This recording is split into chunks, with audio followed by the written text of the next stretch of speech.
And welcome everybody.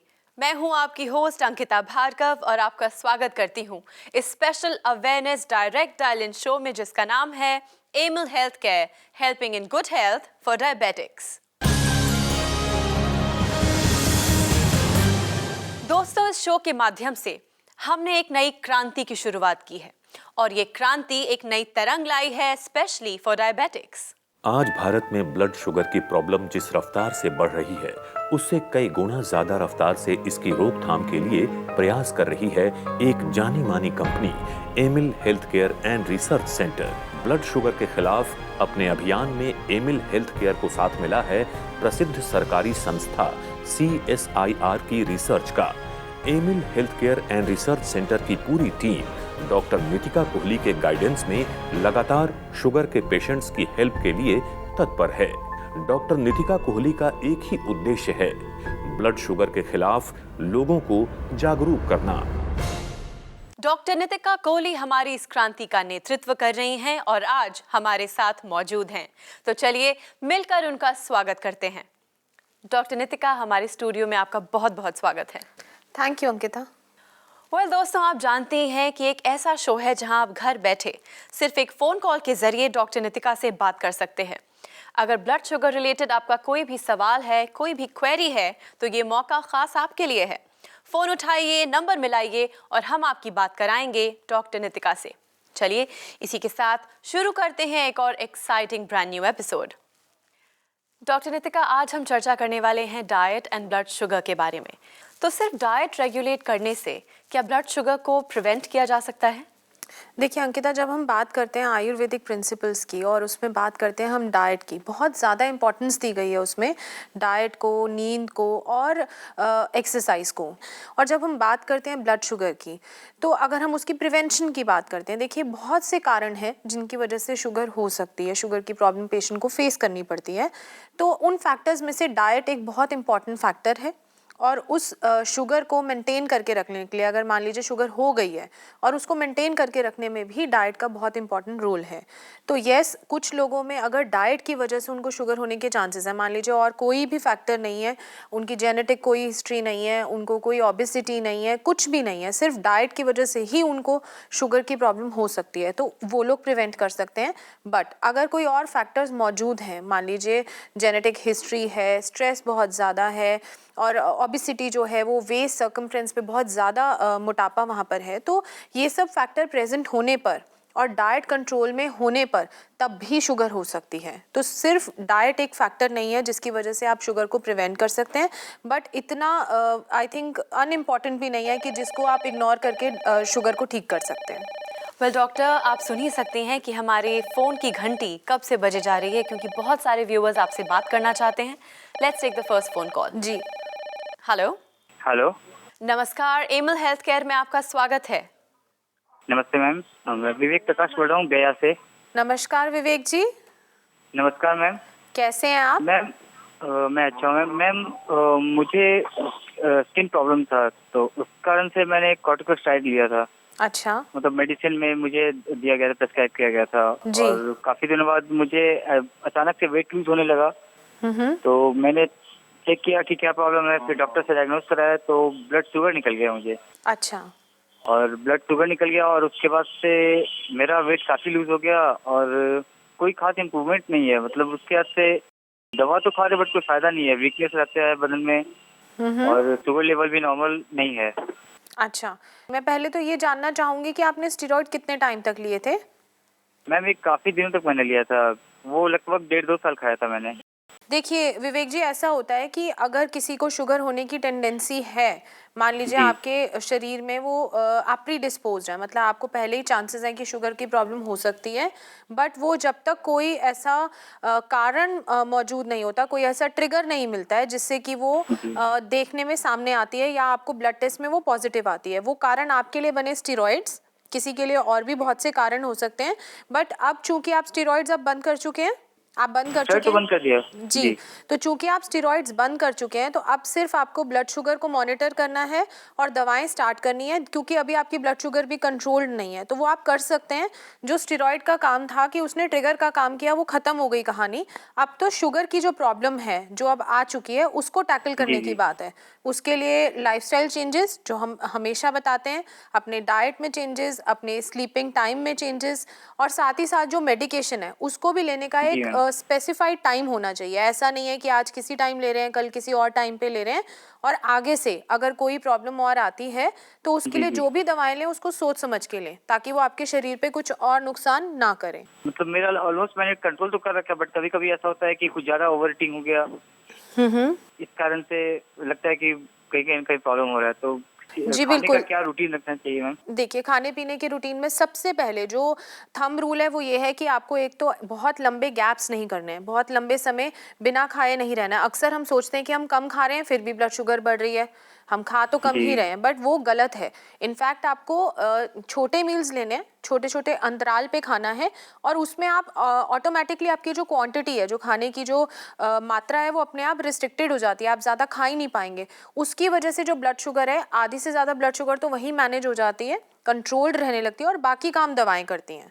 तो diet में mainly आपको 3 मेजर मील्स रखने के अलावा छोटे छोटे मील्स रखने चाहिए। ठीक है, thank you, thanks a lot, thanks for calling. Thank you so much for calling us. Thanks a lot.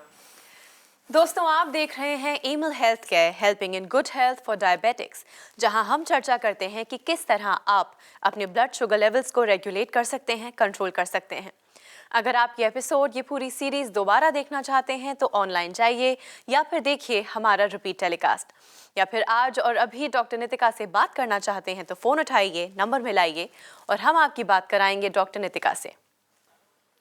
Doctor Nitika, अब हमारे साथ जुड़ने वाले हैं डॉक्टर जुनैद। चलिए टेली कॉन्फ्रेंसिंग के जरिए उनसे बात करते हैं। जी, डॉक्टर जुनैद, आपका बहुत बहुत स्वागत है। Thank you for having me. Doctor Junaid, आज हम बात कर रहे हैं diet and blood sugar levels के बारे में। तो आपसे जानना चाहूंगी कि इफ़ हम स्पेसिफिकली आयुर्वेद की बात करें, आपकी लाइन ऑफ ट्रीटमेंट की बात करें, तो बिना डाइट कंट्रोल के या डाइट मैनेजमेंट के रिजल्ट्स पॉसिबल हैं? देखिए, बड़ा इंटरेस्टिंग क्वेश्चन है। डेफिनेटली आज अगर हम लोग देखें तो लोग चाहते हैं कि बहुत आसान इलाज मिल जाए, हमें कुछ मेहनत भी ना करनी पड़े, हमें एफर्ट्स भी ना लगानी पड़े, 2 गोली हम खाएं और हमारा ब्लड शुगर लेवल बिल्कुल नॉर्मल हो जाए। लेकिन जब बात आप कर रहे हैं एक लाइफस्टाइल डिसऑर्डर की, जिसके पैदा होने की वजह ही हमारा लाइफस्टाइल है, और उसके अंदर अगर आप सही तरीके से अपने खान पीन के ऊपर ध्यान नहीं रखेंगे तो किसी भी दवाई के लिए कोई बहुत बड़ा चमत्कार करना संभव नहीं है। तो आप इस बात को समझें और इस बात को एक्सेप्ट करें कि हो सकता है कि कोई दवाई, और आप परहेज़ नहीं कर रहे, कोई दवाई खा रहे हैं, उससे थोड़ा शुगर लेवल कुछ समय के लिए कंट्रोल में आ जाए, लेकिन जब हम बात करते हैं एक लंबे समय एक अच्छा जीवन व्यतीत करने की, तो उसके अंदर दवाई की जितनी इंपॉर्टेंस है उतनी ही इंपॉर्टेंस आपकी डाइटरी हैबिट्स की भी है, आपके खान पान की भी, आपकी परहेज़ की भी है, आपकी लाइफस्टाइल की भी है। तो इन दोनों चीज़ों का बैलेंस बनाकर ही आप अपने लंबे समय तक अपने ब्लड शुगर लेवल को अच्छा रख सकते हैं। अपने शरीर के जो इंपॉर्टेंट ऑर्गन्स हैं, चाहे वो किडनीज़ हैं, लीवर है, आईज़ हैं, उनको भी आप अच्छे से फंक्शनल रख सकते हैं। Thank you so much for this answer and thank you so much for joining us, Dr. Junaid. Thank you. Doctor Nitika, जब बात आती है आयुर्वेद की तो दूसरा शब्द जो अक्सर सुनने में आता है वो है परहेज़। कहा जाता है कि आयुर्वेद के साथ बहुत सारा परहेज़ है। तो अगर शुगर पेशेंट्स की बात करें तो ऐसे क्या क्या खाद्य पदार्थ हैं जिनके लिए कहा जाता है कि इनसे दूर रहना चाहिए? देखिए, जब भी हम आयुर्वेद में बात करते हैं ब्लड शुगर की या हम बात करते हैं जनरल ईटिंग हैबिट्स की, तो आयुर्वेद में शुगर पेशेंट्स के लिए सब स्पेशली बताया गया है, या कौन से लोग हैं ऐसे जिनको शुगर की प्रॉब्लम हो सकती है। तो ये मेंशन किया गया है कि जो भी लोग नया जो अनाज होता है वो उसका सेवन करते हैं तो उनको शुगर होने के चांसेस ज़्यादा हैं। तो जितना भी अनाज यूज़ करा जाए वो जितना पुराना हो, गेहूँ चावल जितना पुराना हो वो उतना अच्छा है, फ़ायदेमंद है किसी भी इंसान के लिए और एक शुगर पेशेंट के लिए भी। साथ ही साथ आयुर्वेद में 6 रसों का मेंशन किया गया है, उसमें से तिक्त और कषाय रस जो हैं उन रसों के प्रधान जितने भी फूड आइटम्स हैं वो सब फ़ायदा करते हैं शुगर पेशेंट के लिए। तभी अक्सर कहते हैं कि मीठी चीज़ों से दूर रहें और कड़वा जैसे हम बोलते हैं करेला खाएं या कुछ भी ऐसा बोलते हैं जामुन खाएं। तो ये जो रस हैं आयुर्वेद में ऐसे ही नहीं बताया गया, ये रसों के हिसाब से बताया गया कि उनके जो गुण हैं वो जाके अंदर शुगर पेशेंट के लिए फ़ायदा करते हैं इनफैक्ट। तो ये 2 मेजर रूल्स हैं जो एक शुगर पेशेंट के लिए आयुर्वेद में ऑलरेडी मेंशन्ड है। डॉक्टर नितिका, यहाँ लेते हैं एक और फोन कॉल। जी हेलो। नमस्कार, एमिल हेल्थ केयर में आपका स्वागत है। हाँ जी, नमस्कार जी, आपका नाम और आपके शहर से बात कर रहे हैं? मैं राहुल नोएडा से बात कर रहा हूँ अभी। नमस्कार राहुल जी। नमस्कार मैम। हाँ जी। मेरा सवाल जो कि मेरे पापा के लिए था, जो मेरे पापा 15 साल से वो डायबिटिक हैं। हाँ जी। तो अभी जो ये नया दवा रिसर्च में आया BGR, जी उसके सिलसिले में मुझे जानना था। हाँ जी, बिल्कुल पूछिए। तो चूंकि उनका पहले इंसुलिन चल रहा था, हाँ और फिर अभी हाल में मैंने एक डॉक्टर से यहाँ नोएडा में दिखवाया था, तो फिर उन लोगों ने इंसुलिन बंद करवा दिया। अच्छा। तो अभी फिलहाल टेबलेट ही चल रहा है, तो अभी ये ले सकते हैं क्या फिर BGR? अच्छा। उनकी ब्लड शुगर कितनी रहती है? ब्लड शुगर नॉर्मली फास्टिंग में 180 से 200। अच्छा। और EP में 200 से ज़्यादा रहता है हमेशा, 225 तक। अच्छा, तो बिल्कुल दवाई स्टार्ट करी जा सकती है। जिस दवा के बारे में आप पूछ रहे हैं कि हम नई दवा स्टार्ट कर सकते हैं, हमारी बिल्कुल स्टार्ट कर सकते हैं। बट मैं ये चाहूँगी कि इनिशियली जब शुरुआत में आप दवाई स्टार्ट करते हैं हमारी, तो उनकी ब्लड शुगर टेस्ट करते रहें जल्दी ग्लूकोमीटर से। हाँ जी बिल्कुल। अब हाँ जी, जब शुरू करने लगते हैं दवा, उस टाइम पे अगर लैब टेस्टिंग हो तो बहुत अच्छा है।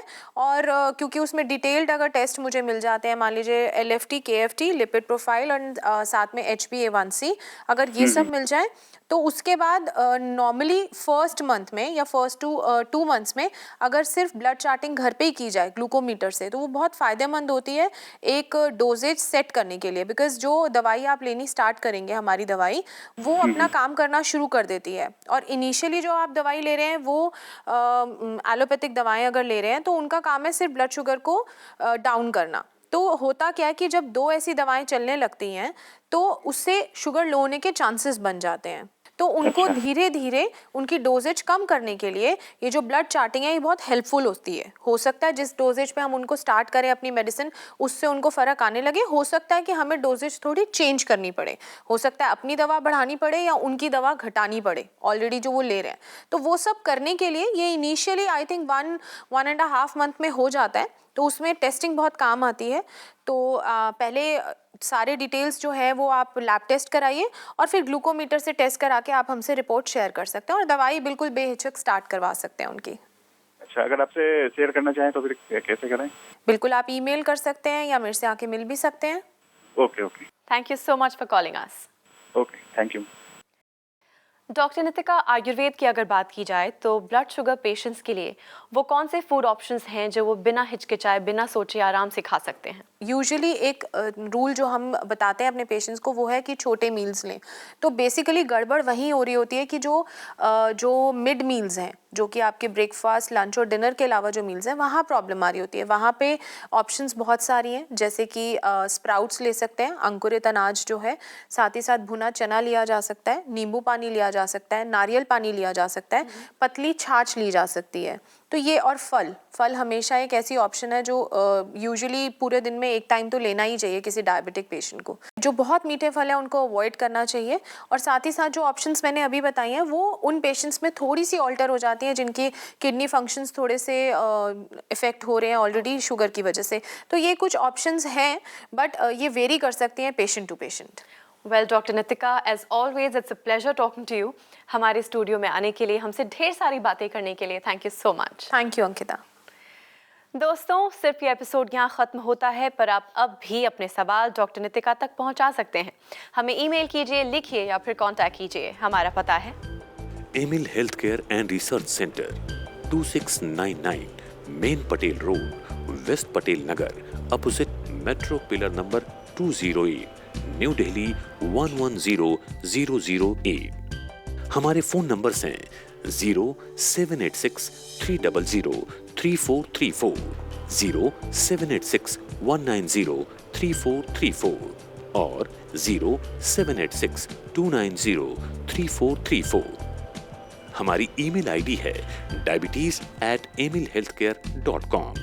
हमारी वेबसाइट है www.emilhealthcare.com। इसी के साथ मैं अंकिता भार्गव अब लेती हूँ आपसे इजाजत, पर अगले एपिसोड में ढेर सारी नई जानकारी के साथ हम फिर मिलेंगे। तब तक के लिए अपना ख्याल रखिए, क्योंकि हमें आपकी फिक्र है।